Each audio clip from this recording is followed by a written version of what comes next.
What it do, what it do. This is the Brothers on Books podcast, where we find great books that will give you real value and actionable steps and have fun in the process. Please reach out to us at brothersonbooks@gmail.com for any book recommendations, or if you would like to be a guest host for a particular book you have in mind. A great review or rating on whichever platform you're listening to this would be greatly appreciated. And lastly, if you can think of any friend, family member, or coworker that might like this episode, please pass it along. I am Jack Allwile, and with me, as always, is my brother, Alex Allwile. Al, how are you doing today? Well, I'm doing pretty well, Jack. It's been sort of a lazy Sunday. How are you doing? I wish my fantasy team was doing a little better. I'm unfortunately playing you this week, and my boy Josh Allen just couldn't muster it up, I guess, today. I don't know. Yeah, look, from what I briefly looked, it looked like Derek Carr had another big game, and that's what was propelling me, hopefully, to victory. Yeah, but we have a doozy today, and what are we discussing? Today we're doing the book, The Black Swan, The Impact of the Highly Improbable by Nassim Taleb. I guess just a quick author blurb. Nassim Taleb, or as he likes to refer to himself as NNT, he was born in Amayun, Lebanon, which from how he describes it in his writing seems like for the most part, a very pleasant place in many cases. Not, I guess, what I would have expected. But, he got his MBA from Wharton. He got his PhD in management sciences from the University of Paris. He's had a very, I would say, colorful career. He's done options trading, financial analyst, he's a mathematician. He's probably, however, best known for his literary works. Some of his other notable books would be Fooled by Randomness, Anti-Fragile, and Skin in the Game, on top of, I would say The Black Swan is probably his most famous work. Definitely a very, I don't know, I was, from how he writes, I was very impressed with him, I guess, as a person. It seems like he speaks a ton of languages, just seems incredibly well read. He's mentioning all of these philosophers, like everyone should know who these philosophers are, and I've never heard of any of them. Definitely seems like an interesting guy. But I guess with that said, Jack, what were your thoughts after finishing? I also thought he seemed very well-rounded. I like that he thought about everything critically.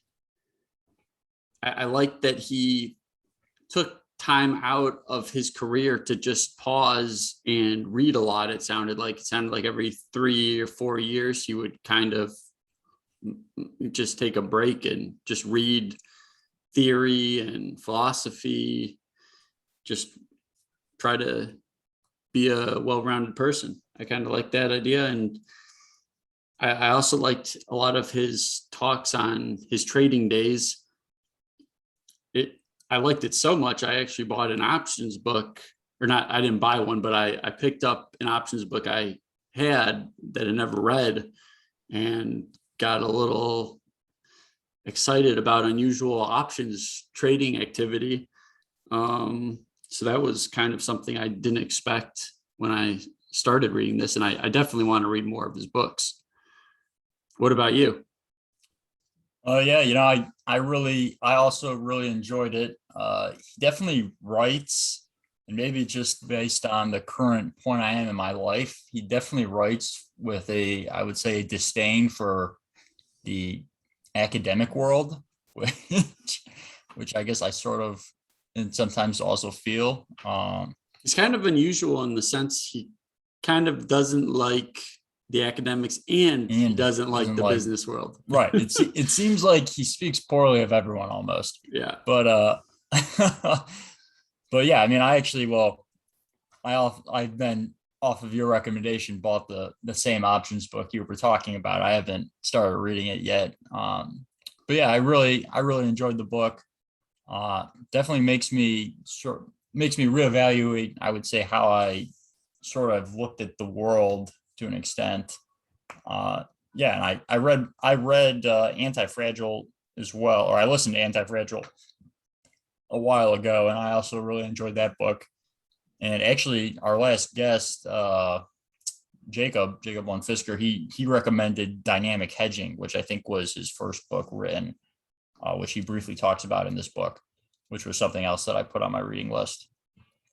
Sorry, was that written by Taleb or someone else? That was written by Taleb as well. Ah, okay. Yeah. Yeah. So I mean, overall, I thought it was really good. I think the ideas can be somewhat complex, but he makes them very, I guess, understandable to the lay person. And then it sounded like he then went and wrote actual scientific papers with sort of the math to back up all of his opinions that he just says are boring and no one reads.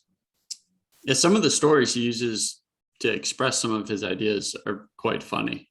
Yeah, it kind of helps you remember it when there's some humor behind it. very much so. So I guess with that said, that will bring us to our first ad of the day.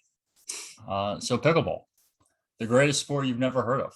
Pickleball is the fastest growing leisure sport in the United States. It is a mix between tennis and table tennis. However, don't let the average age of participant in this sport fool you. The game has fierce competition, and only the will of a champion can thrive. Go buy some paddles and balls and play pickleball, the greatest sport you've never heard of.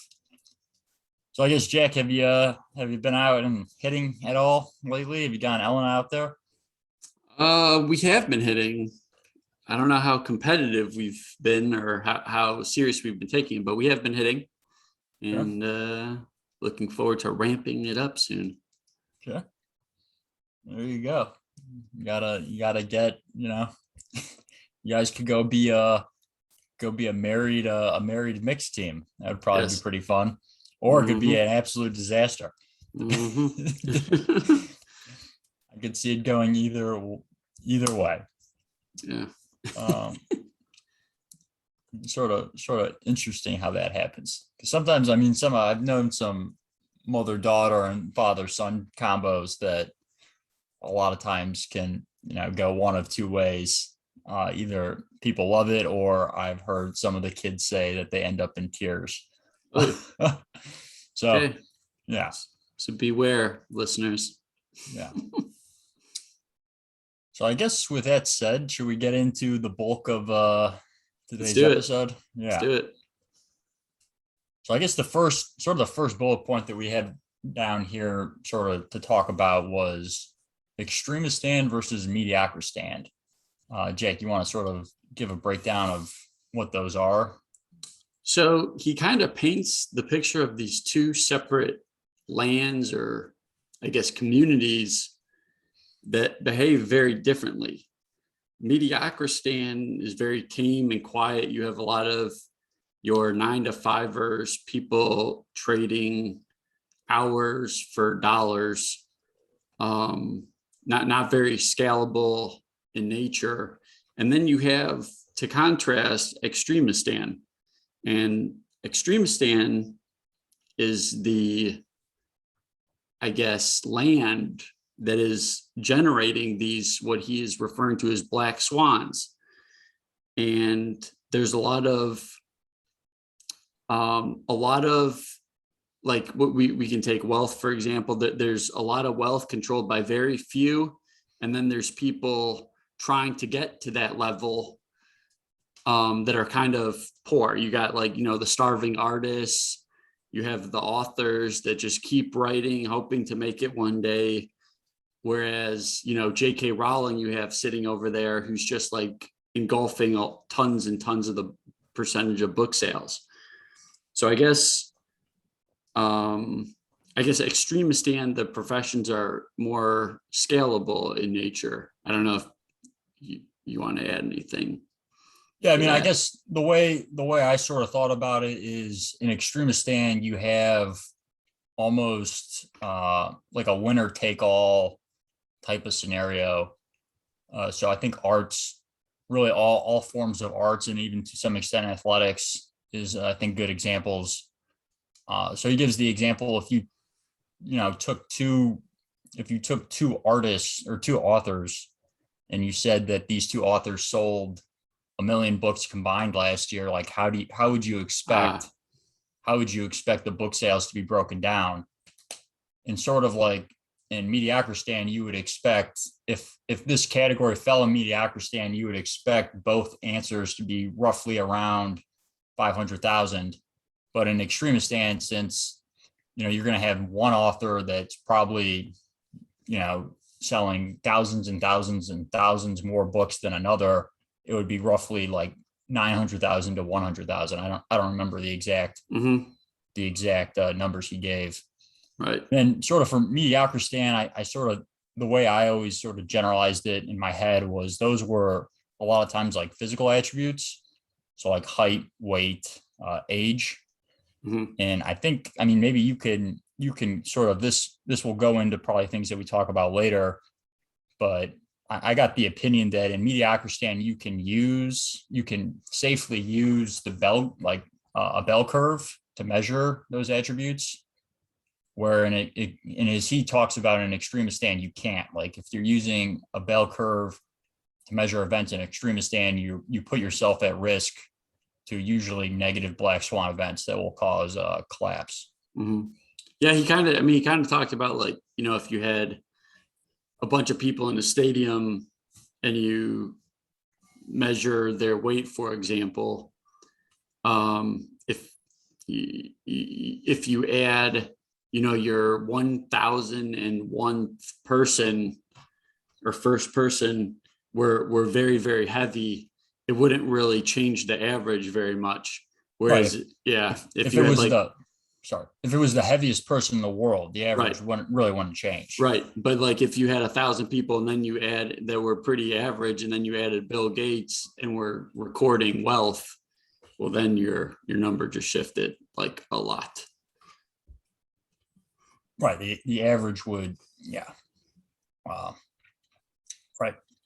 I guess the one thing that I kind of took from this that is kind of like when you go into like scalable professions, well, first he says you probably should put your energy towards scalable professions. Wait, no, I thought you said non-scalable professions. Well, well, I guess it depends on the, I took it as he thought you should expose yourself to scalable endeavors. Okay. Yeah. But like the thing that I didn't really think about until I read this, like a lot of people, like authors, for example, when they're writing now, they're not just competing against the authors now, they're competing against these classic authors that have been dead for years and years, or like a J.K. Rowling that just dominated, storytelling for like 20 some years now. So you're competing against past people also. I thought that was unique. Yeah, right. I guess the other thing, sort of going back to sort of salaries, he also said like if you took the dentist's like highest earning day in a given year, that wouldn't really shift the average, right? For scalable versus non-scalable. So he's using a dentist as sort of a non-scalable salary. Right. But if you're in sales, you could have one day in sales where you're making like 10 to 20 times the average amount that you usually make. Yeah. Well, yeah. There's big disparities between like the amount of work you put in and the rewards.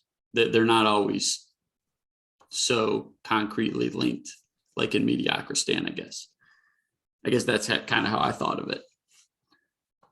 I guess sort of how I thought about it, like, was for a scalable endeavor is you do upfront work and then that's it. And it doesn't really matter how much more work you did. Like, I guess writing is a good example, right? Like you write one book, when you sell a copy of that book, you don't have to go and then rewrite the book. Right. But like, I think he then talks about like a baker, but if you sell a loaf of bread, you then have to go bake another loaf of bread. Yep. So that would be defined as, I guess, non-scalable. Yeah. But a lot of tech jobs too. Like, I mean, my job, even for example, when we're doing these data like queries on, 1,000 policies or 10,000 policies, the actual work doesn't change much. So I guess it could also be related to certain tech jobs, where your process doesn't really change from 5 customers versus 100 customers versus 100,000 customers. Yeah, I guess. Yeah.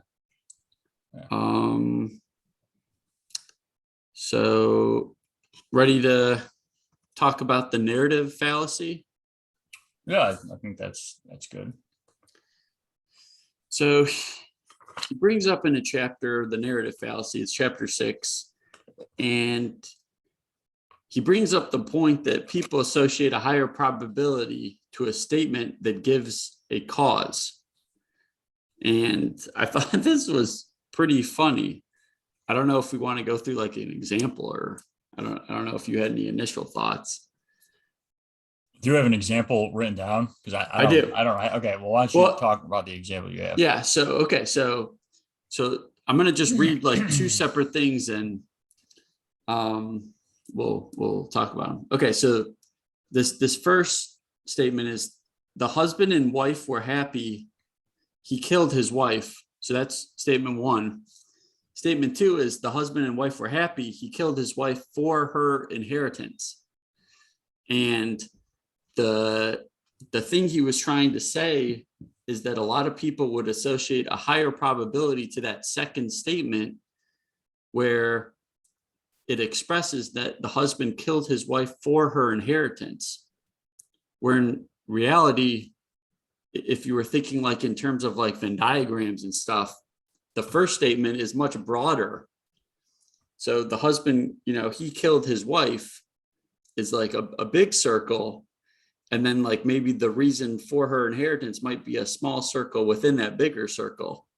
Because he could also kill his wife for, cheating or doing something stupid, or I don't know. It could have just been an accident. It could have been an accident, Yeah. right? So it's an interesting thought. I guess I didn't really think about that, but it's interesting he brought it up. Yeah, it's definitely. And I don't really know what you can really, I mean, how could people really use this? I think it's generally just sort of how people tend to try to, like, after the fact, relate like causal effects, right? Like you see something play out, and then you explain it after the fact. You just try and like write a story about why it happened. Mm-hmm. I think people like get tied up into essentially writing these stories about why and how these events happened, to make them seem like obvious. Like, I mean, he talks about the banking collapse of '08, right? A lot. Yep. In the book.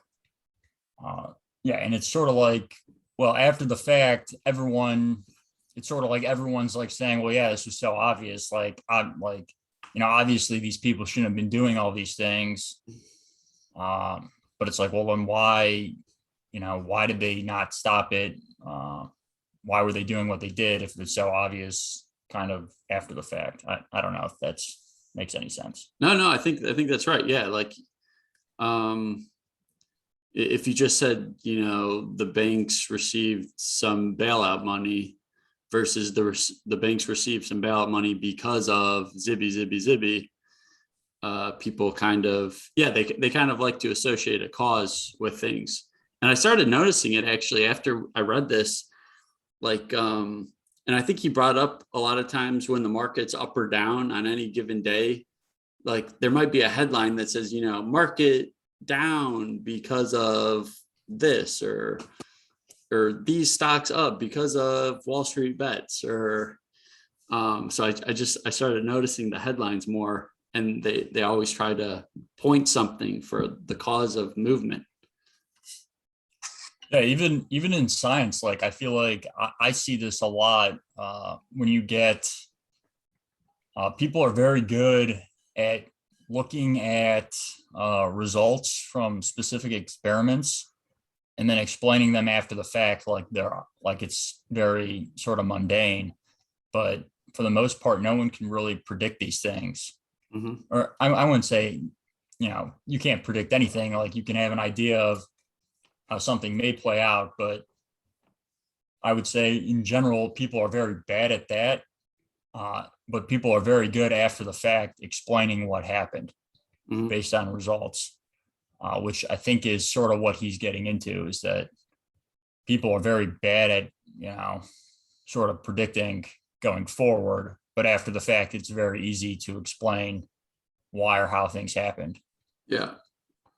Yeah, it's easy to explain like the Weimar Republic hyperinflation after, just from reading a book, but you don't exactly know how it was while they were going through it. Living through it, right? Yeah, yeah. Uh, So so I think with that said, you want to move on to our sure, next topic. So sure. our next point of the topic was he brings up this point of silent evidence, which for all intensive purposes is just evidence you can't see. Things that just, I guess, go unnoticed. And I think I'll just sort of lay out an example because I think that's the easiest way to explain this but I think he was talking about people crossing the ocean on a ship and they run into a big storm and a lot of people drowned.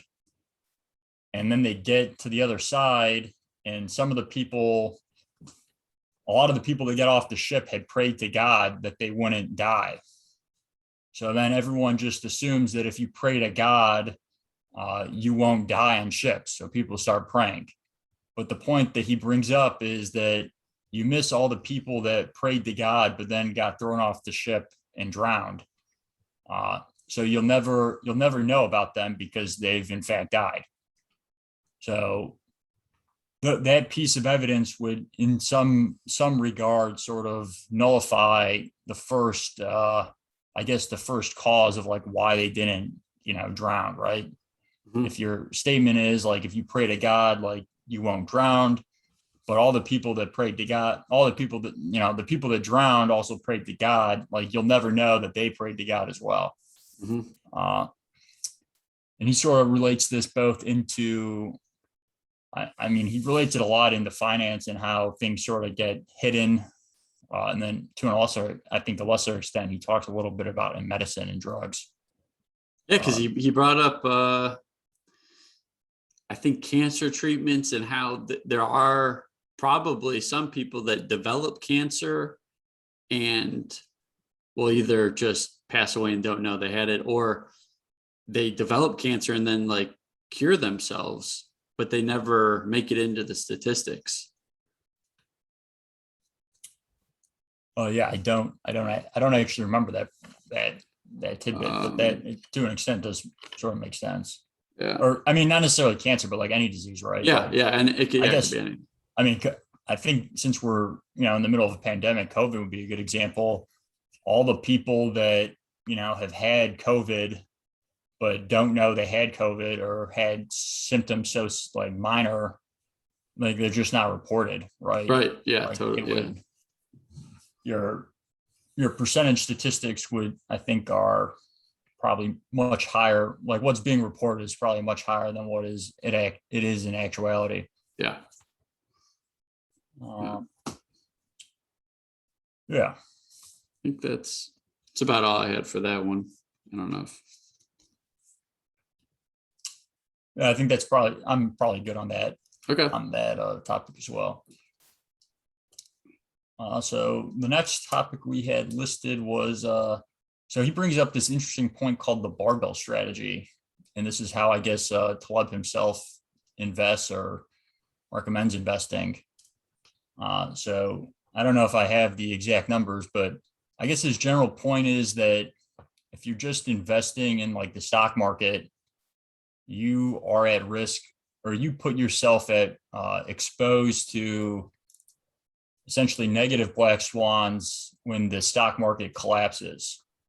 So if you feel like you are at a, like, I guess a fit, like a conservative portfolio in the stock market, it doesn't matter if you're conservative in the stock market, you're still, since the stock market itself can all tank or all collapse, which is something we recently saw in March of, I guess, 2020, after, yet again at COVID, when everything dropped probably like, I don't know, 25% or so, you were at risk of a negative black swan.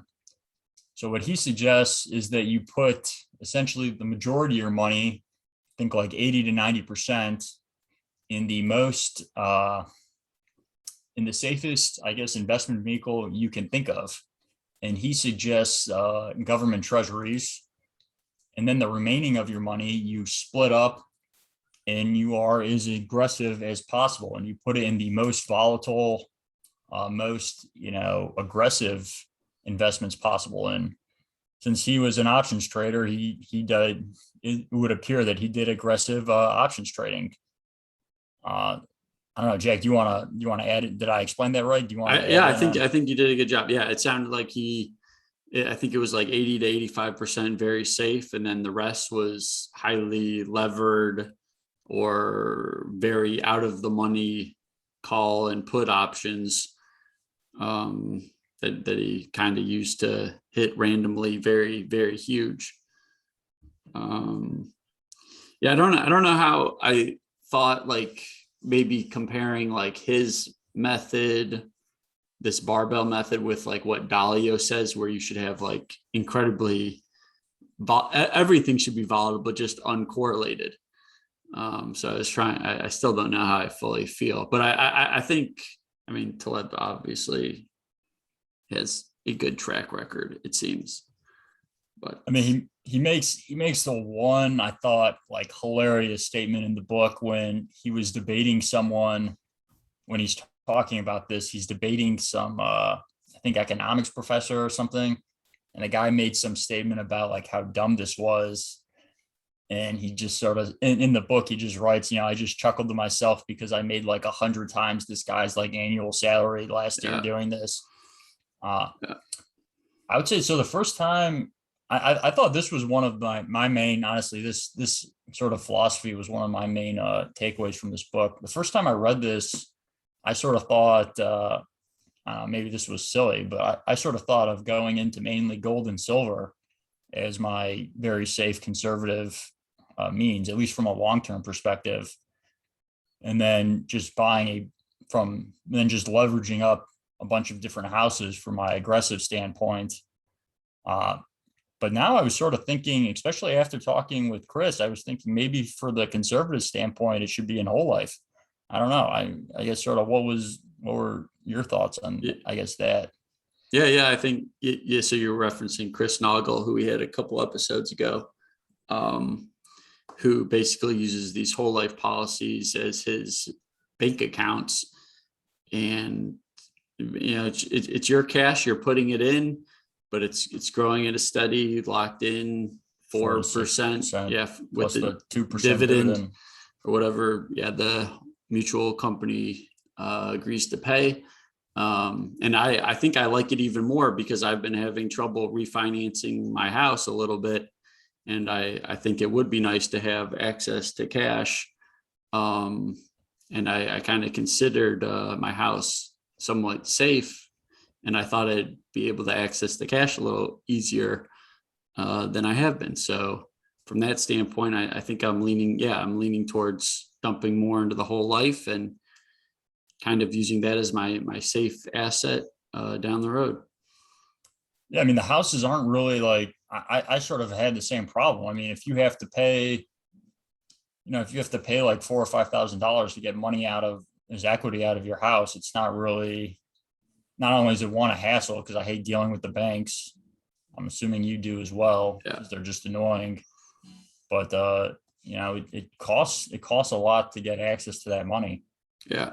Everyone says, the interest rates are low, but the banks, they're still making money, so they're gonna get you one way or the other, and they've been jacking up the closing costs. So, well, actually, speaking of the banks, I don't know. I thought this was interesting. I didn't look this up. I don't know if you knew, if you had any thought on this, but he makes the point that I think in the 80s when the banks crashed, he said the banks have lost more money than they've ever made. Do you know, is that factually correct? I would Ooh, assume. I would have to check. I'm not sure on that. I mean, he does constantly bring up the kind of visual of when things go down. It's like, you know, falling off a cliff, or I think maybe he says people use the elevator on the way down, but the stairs on the way up.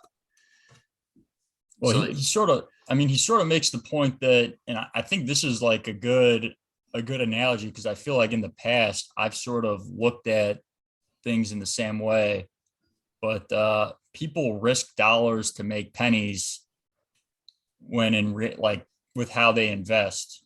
And he said banks are a good example of that, because, you know, if you loan someone money out for a mortgage, the best you're going to do is make the interest. Like they're not going to pay you more than the interest. right. Where you then, versus with his example, you're essentially risking pennies to make dollars when you have these really highly aggressive bets that he's making. Right. Yeah, you have So an unknown amount you could potentially gain with some of these like options and things that he uses. I think it's honestly more of a psychological thing too, right? Because you have to be willing to be wrong a lot. Mhm. Yeah, he Like talks about this like bleeding strategy where the person's just keeps bleeding little bits of money, and then, you know, months and months, and then sometimes years and years go by. But then if they keep doing that strategy, they might just hit it huge, and then it would wipe out all their losses they had seen. versus just like picking up like, you know, a couple pennies, but then essentially one day getting like steamrolled. Yeah. Uh, Yep. because he also put up like earnings for the past like 50 years in the stock market. I don't know if I'm getting this wrong, but he showed that essentially in 10 days that like 80% of the gains were made in like 10 days. I may be botching those numbers. Do you remember that? Do you remember what I'm I talking mean, about? I know a lot of the gains are made on a few single days, um, and also a lot of the losses are Made on, a right. few. Yeah. Yeah. So I don't know the specific numbers though. Yeah. So he says, I mean, he preaches a lot of people need to understand the worst case scenario instead of just looking at like, oh yeah, probably have like a 5% chance of, you know, being like, I don't know, X amount of dollars in the hole, instead of looking at like the worst case scenario, which is what a lot of the traders do. And he says they have a better sense of how to manage risk. And right, and this sort of ties back. That sort of ties back into his philosophy that essentially, if you have the bulk of your money in something that's incredibly safe, all you're really risking is your really aggressive bets. Mhm. Where if you have everything in, I guess, you know, quotation, like conservative investments all in the stock market, you're really risking everything, because the stock market could, in fact, totally collapse. Mhm. I guess one thing I was thinking when I read that Barbell Strategy was, so when was this book made? It was like 25th, or I think it was like 2008, or I think 9 or 10. I would just be curious if he's still using treasuries as his very safe asset. Right. Yeah. I mean, so that's originally why I thought gold, Uh-huh. because I thought, you know, I mean, even if you hold it long enough, I think it will eventually go up. But yeah, I mean, I would assume that you were thinking that the treasury interest rate is lower than the inflation rate, right? Yeah, yeah. It's Right. like not That's, even, yeah. So I just would be curious what he has to say about um, those interactions and what he would consider the safest now. I guess this was originally written in 2007, and I'm assuming you're reading the second edition, where it looks like it was republished in 2010. Okay. So, yeah. Well, yeah, I mean, I guess whole life would essentially well, the whole life interest rate, I think, is substantially higher than the treasury rates, right? Yes. Yeah. I mean, it's still probably lower than what that, like, well, The actual the inflation inflation rate is for most people. But yeah, there's other risks with other things. So everyone's got to, analyze instead of criticize, as Kiyosaki would say. Very much so. So one thing that Taleb said was that, humans are awful at predicting. So we thought it would be fun to make some predictions, some 5-year predictions for the Brothers on Books podcast. The brothers. And just the brothers. The brothers. And in 5 years, hopefully, we'll be able to shoot another episode, hoping that this podcast is still around, and we'll be able to compare how we did. So with that, so these are 5-year predictions. We are recording this on September 19th, 2021, and I will post these predictions in the comments of the YouTube video. So we'll be able to. So everyone can predict. Everyone can predict them. Yeah. So Al, will you have a 9-to-5 job in 5 years? Well, I sure hope not. But I would guess, if I had to guess, I would say probably yes. Okay, so Al's a yes. I would also guess probably yes. I'm going to say yes. Okay, will this 9-to-5 job be in your trained field? So I'm actually going to say, I'm going to say I will no longer be a bench chemist. Whether or not I'm in science, I would say probably in some form I'll still be in science, but I don't think I'll be doing chemistry any longer. And by bench chemist, you mean like going into like the physical lab? Yeah. Okay. I'm gonna say I will not be in my. I'm gonna guess I will not be in my trained profession. Okay. Next question. Next prediction. We're getting a little financial here. We're gonna go with the price of Bitcoin, gold, and silver. I might have to bring up, I think Bitcoin was about 47,000 last I checked. Gold was like 1,800, and I think silver was like 25-ish, right? Last time I checked, it was like 25-ish, right? Yeah. Okay, so so Bitcoin, okay, hold up. So that would have been, so in 2026, we would have gone through then one more halving.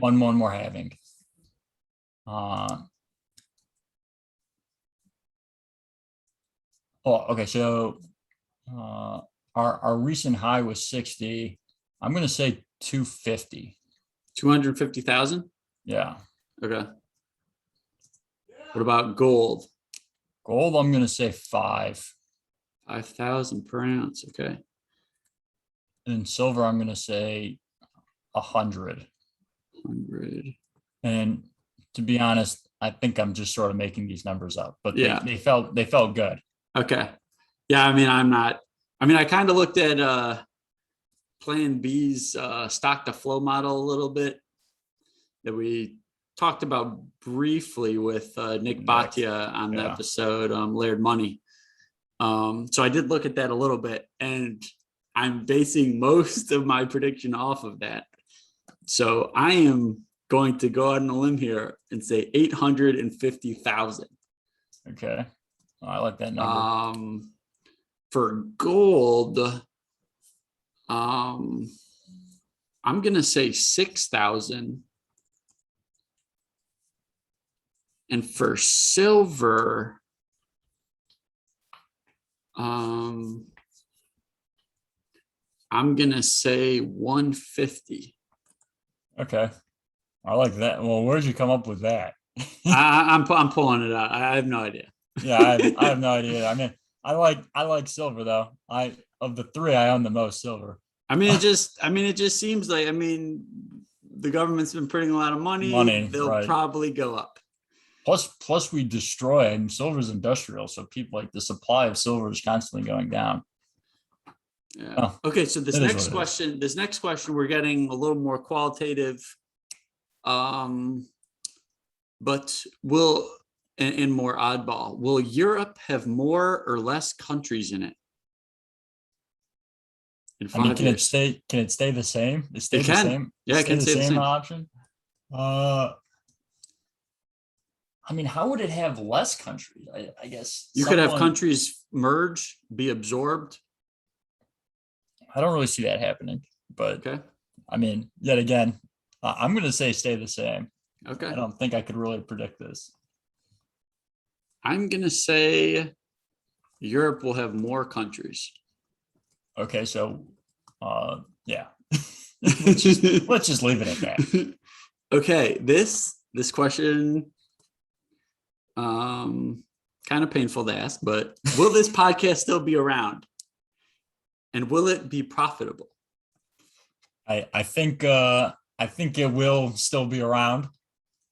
I'm going to say I do think we'll still be doing this in 5 years. I mean, I've enjoyed. I guess we've essentially hit our 1 year.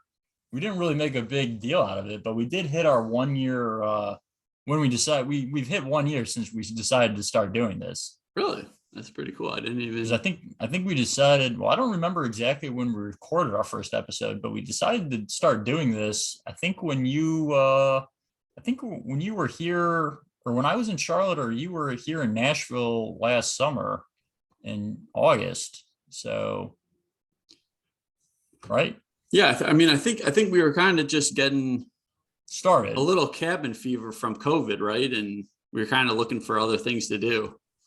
Well, at first, I don't remember what I listened to, but I listened to someone talk about having a master class. I think it was Preston and Stig talking about having a master class and like going over ideas. And I thought we should have just been doing. I remember I floated the idea of just doing a book club. Mm-hmm. And just like reading some books with some people and then talking about it. And then you sort of suggested doing the podcast, and that sounded more fun. So here we are. Yeah. So I do think, if we've made it a year, I feel like I'm going to start having more time. So I think we will be around. Whether or not we're profitable in like true dollar value, I would like to say yes, but I'm not sure. But I think even if we're not profitable in dollars, I feel like I've been very profitable from this experience regardless. Yes. Even if we're not actually making money, I feel like I've gotten exposed to a lot of things and ideas that otherwise I wouldn't have, which helps.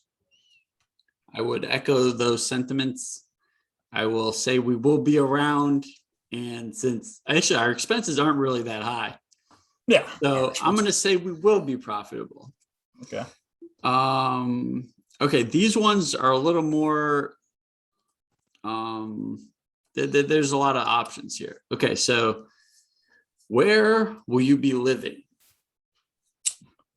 I'm going to go out and say I will be in Birmingham.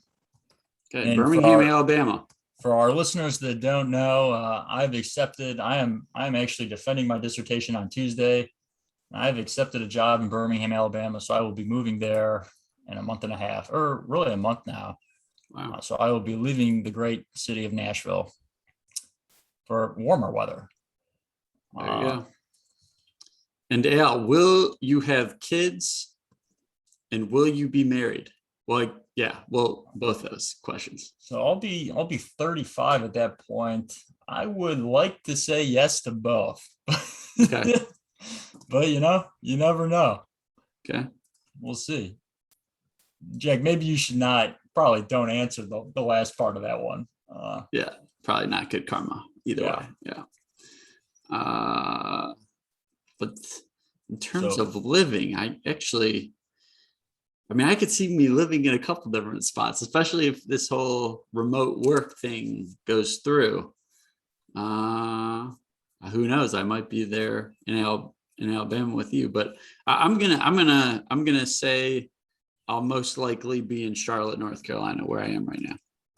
Okay. And will you And have kids? I would say yes. Okay. Okay, the next question is in relationship to our real estate endeavors. So I don't know if you want to answer this in terms of, I have it listed as number of owned doors. Doors. So I don't know, like is that like same as number of leases in this case? Or are we saying? Well, I would say like a duplex is worth 2 doors. Okay. Right.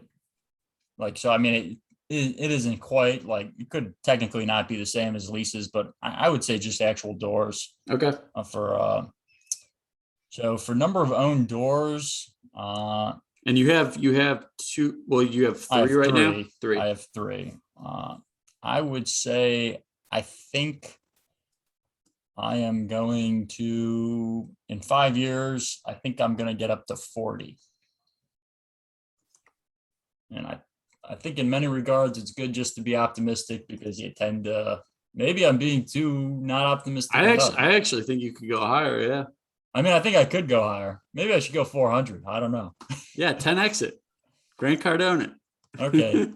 Maybe let's do 100. Let's do 100. Okay. 100 would be I think a massive amount, but. So I am at 12 right now. And I had written down 100. So I'm going with that number. Okay. This is probably more for you, but will you have played a professional pickleball tournament? All right, so this is the one that I'm probably the most confident on, and I'm going to say yes. Cool. Mainly because I think I just sort of think I was planning on at least probably next summer trying to play a professional tournament. If I can get a good partner, even if we just get knocked out in I guess essentially the first actual round and then our first consolation bracket, but yeah, it will be an experience. I would, unless if you're dragging me into this professional round, I'm guessing I probably will not, but I'll put it at 50-50. Okay. I actually was going to go look up a teaching certificates so I could start teaching. I think that would be something fun to do on the weekends. Yep. Okay, so this is an interesting, well, I guess you can take this however you want to interpret it. Will the U.S. men's soccer team be respectable? I'm going to say yes. I mean, in some regards, I think they already are respectable. Like, there have definitely been U.S. men's soccer teams that weren't respectable. Just this, the last 2018 team, I guess you could say, was not. Who did they lose to or tie to not make it into the World Cup? Trinidad and Tobago. That's pretty unrespectable. No offense to Trinidad, but I'm going to say yes. I think we have a lot of good young players coming up.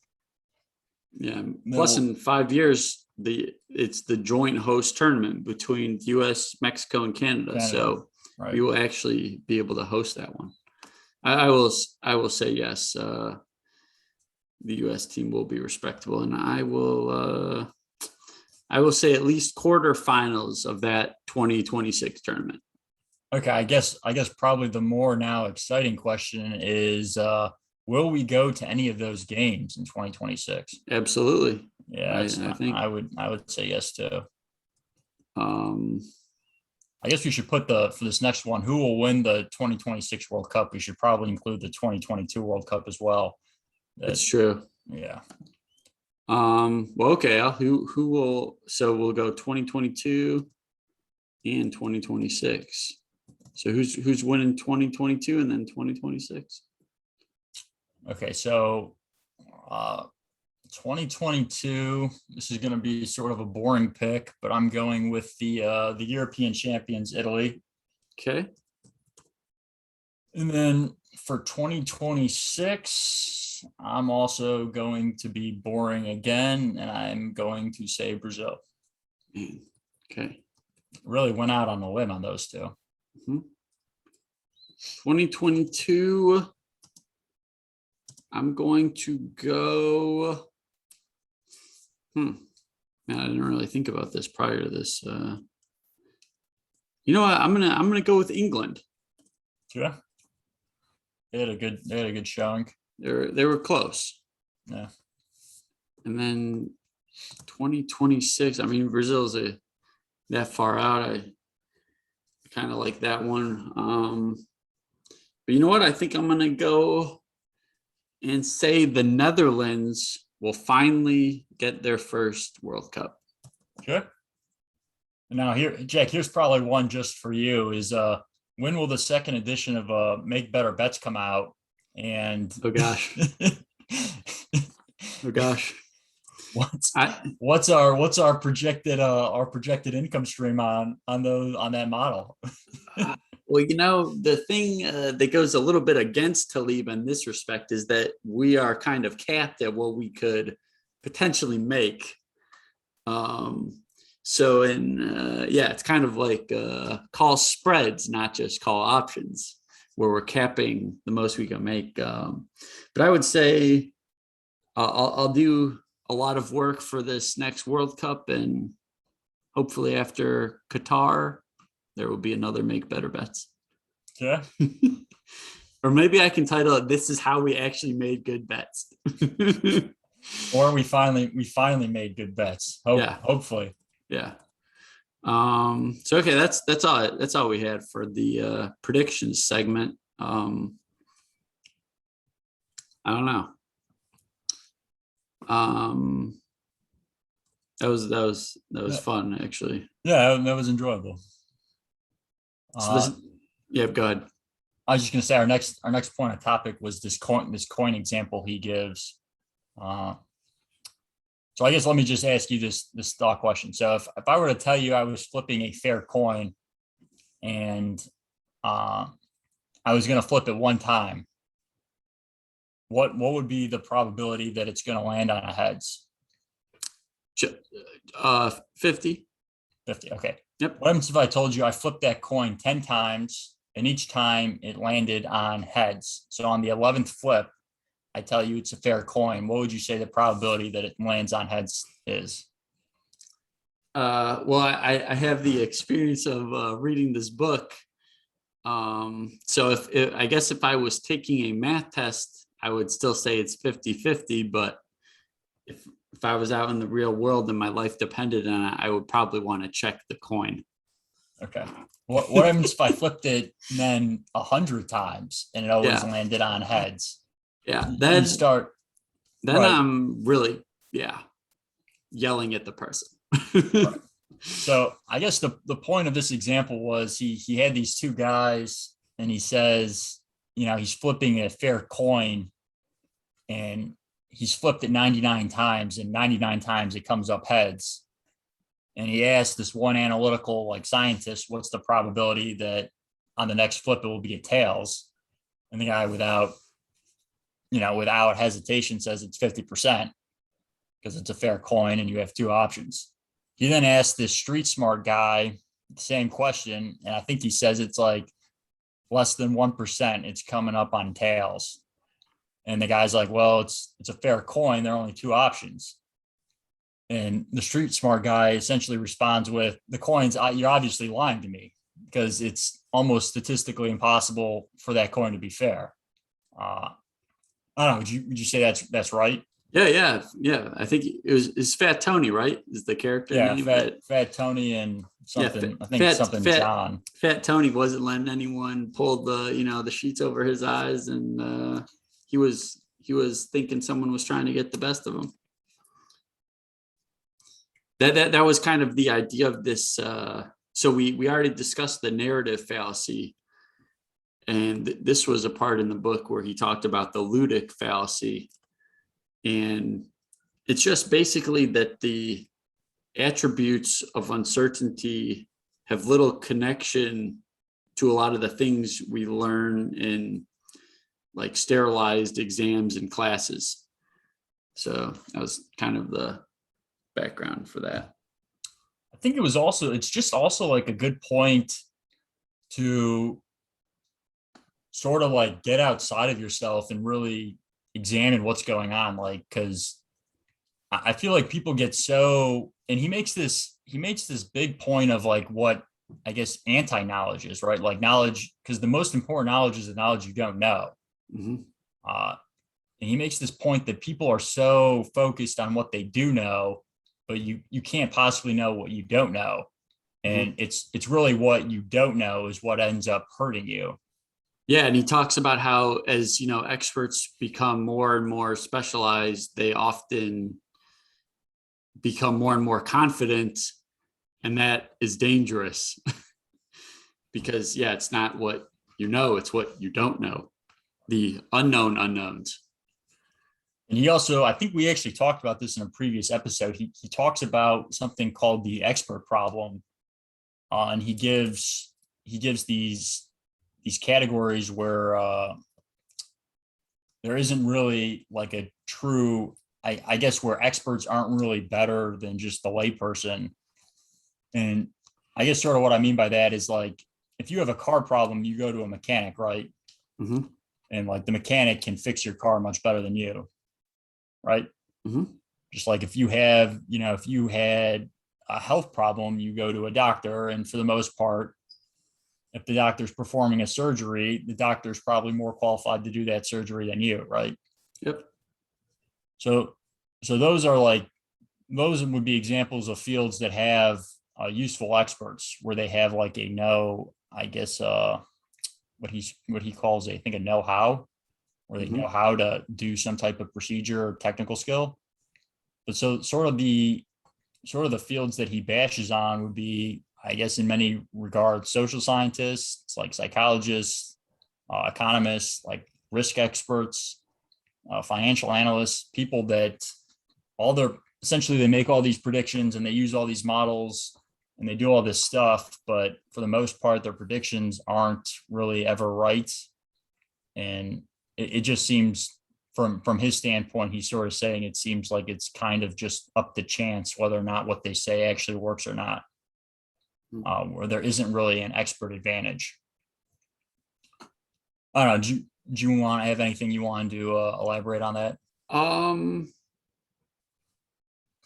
I guess not really. I mean, yeah, I mean, he talks about the models being, especially the dependence on this bell curve and how the tails of the bell curve really are not indicative of real life and that extreme events happen much more often than what would be predicted by a bell curve. Um, and basically, a lot of model assumptions just yeah, just Bad guesses and assumptions. bad assumptions. And I mean, a lot of, I mean, in economics class, a lot of times one of the first things they tell you is, you have rational like pickers or like everyone's acting in a rational way whereas like in real life, a lot of times people do irrational things, even they hurt themselves at the expense of others in some cases, or yeah, they're just not rational. I think that's one of the main points is that these models are based off of some of these assumptions and these because I've always also sort of wondered this, like how do you come up with these assumptions?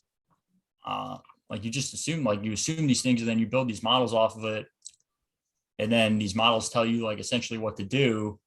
But I, I mean, I don't think I can really explain it that well, but he goes into like great detail about how some of these assumptions you can't know because you can never really predict them and you don't know what other people are going to do. And just like you said, people don't act rationally.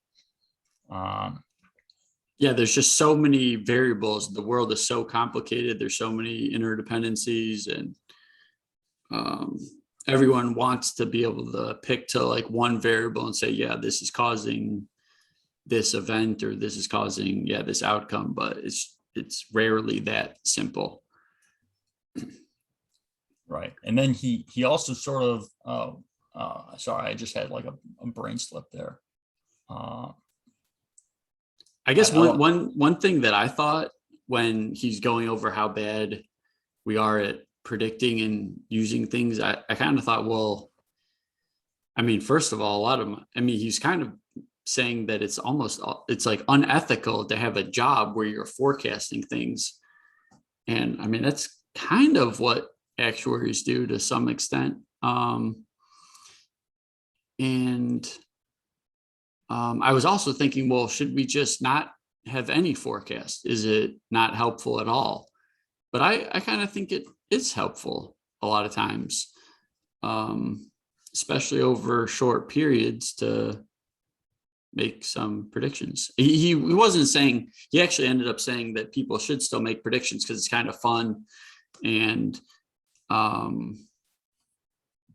it's a talking point, I guess. But he did not seem to be a fan of making predictions. Well, I think what he's saying is you have to know what you're making a prediction about, right? Like, and right. if the thing you're predicting about is subject to sort of like these black swan events, and as long as you realize that, you know, what you're predicting, if it falls, and he eventually like breaks things down into quadrants, right? So like quadrants 1 through 4, where like quadrant 1 is like there are no black swan events. So you're totally okay just using these models and predicting based on those. And then quadrant 2, you know, black swan events are very, very like rare even by those standards. So you can kind of still use them. And then as you get up, like, and if you're in quadrant 4, you essentially just shouldn't be making any predictions because you're totally, you're always exposed to these black swan events, unless you want to expose yourself in like a positive manner. And I guess one of the other things I thought he liked, that I liked that what he said when talking about models is he sort of made the analogy to maps, and he sort of like, people say like, you know, at least it's something, like it gives us something, like the models gives us something to go off of. But he goes like, well, you wouldn't take a map of Atlanta and use it in New York and say, well, at least I have a map. Like it gives me something, because it's like totally worthless. Yeah. And I don't think I'm really at a level where I could explain some of the statistics that they're talking about in the book about like why they aren't good or why they aren't useful, and like why all those statistical measures are wrong. I don't know if you I mean, you would be much better at it than me. I mean, it comes back to a lot of it comes back to like the bell curve stuff, and he talks about these events that they're trying to model. I mean, the tails of bell curves are very thin, and if this bell curve were true, we wouldn't have seen all of these very large impact events that we've seen. So it would reason that we really shouldn't be using this bell curve to model. I don't know if you really actually said what one should use, but it should be more targeted at just focusing on the very worst case scenario and somehow getting insurance on that. So if the event is so large that you're not willing to accept that, you should just go buy insurance. Just go and buy insurance on it. Like and you could do it on your stocks, you could do it on your health, you can do it on your car, whatever it is in your life. Just if something's so catastrophic, just go get insurance. Yeah, I think he was saying like, I didn't really understand. He brought up fractals a lot. I didn't really understand how you would model things based on fractals. I thought fractals were, I looked up, I think the guy's name was like Mendelssohn or Mendelbrot. Right. Yeah. So, I mean, I looked up fractals, and fractals are things where I think like if you zoom in, it looks the same as when you like zoom out. Right.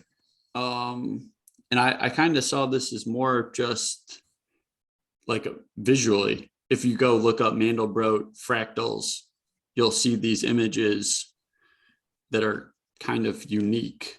That's about all I looked into it on. I didn't. Yeah. I'm not too sure. But yeah, that was definitely interesting. Um, so Al, did you have a favorite quote or message from this book? I mean, I guess the sort of one of my favorite messages was definitely like sometimes, and this isn't an exact quote, but like sometimes it's okay to do nothing. Like you don't always have to try and like fix things or do things. Like sometimes just doing nothing is the best course of action. And he talks about that in terms of like both medicine, which I think we talked about a little bit, as well as finance. Like, I mean, he talks about like the government intervening and getting in the way, and like sometimes you just have to let things take their course. And trying to fix things, you start a chain event of these other things that you can't control. Mhm. I mean, I would say one of my main, I really enjoyed his barbell investing strategy. I really sort of like that.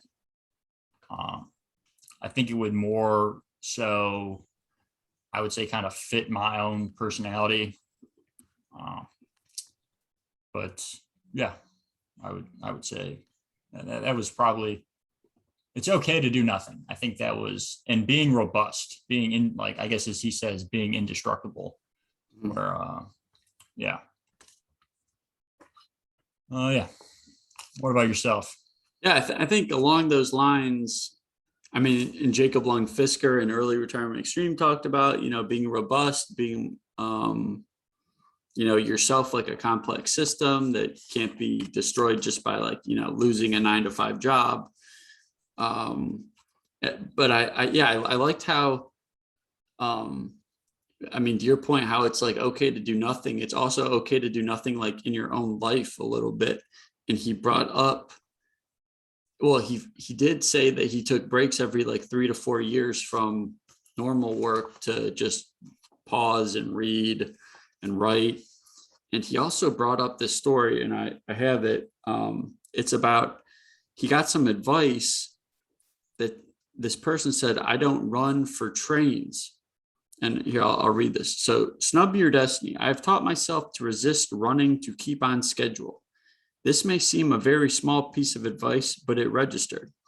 In refusing to run to catch trains, I have felt the true value of elegance in aesthetics and behavior, a sense of being in control of my time, my schedule, and my life. Missing a train is only painful if you run after it. Likewise, not matching the idea of success others expect from you is only painful if that's what you are seeking. And I thought that was kind of just a good, like, personal piece of advice to, figure out what you actually want to do and don't let how others define success be how you go about living your life. Yeah, absolutely. Like So, that is a good one. Taking taking control of your life and living it as you see fit. yeah. Because I found people it seems like to interject their own opinions about your decisions. It seems like it's just I feel like I've been getting a good amount about that lately. Yeah. I guess It is free to give advice, as they say. yeah, very true. Um, Talk is cheap, as they also say. mhm. So did you have a book within the book? I had I mean, I looked up that Menobroad a lot, and I looked up a lot of those logarithmic models he talks about. I mean, there's some very interesting stuff. Like he brought up the point, like, or there was a model that shows like it's not just as simple as calories in, calories out for like people, like organisms. Like it's a little more complex. It seemed like, regardless of the species, that as you double the mass of an organism, they only need 75% more calories. And so I kind of got down the rabbit hole a little bit on that, looking at going into these logarithmic charts that they show that, it's got humans and giraffes and whales and shows the calories they consume. That was, but yeah, and Mandelbrot's fractal stuff. The images are pretty cool if you have a chance.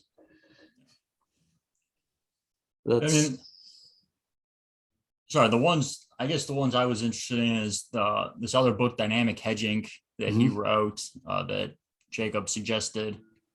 And then, Mandelbrot, I looked up a little bit. And then this other philosopher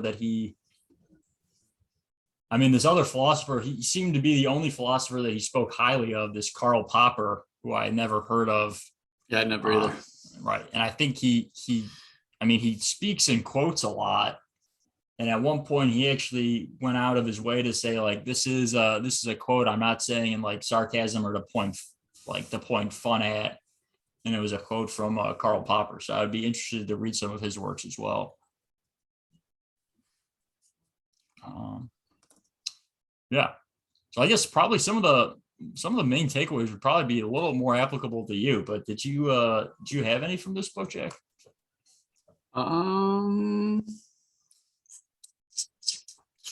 I definitely will think more about insuring against the worst case scenario in my life. So I guess I will think more in terms of what's the worst case scenario, and I'll try to like formulate these bad scenarios and feel how I could insure against them happening. And I did rearrange my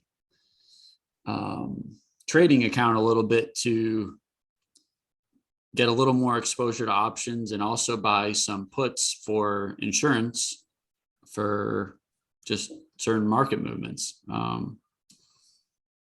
And yeah, what about you?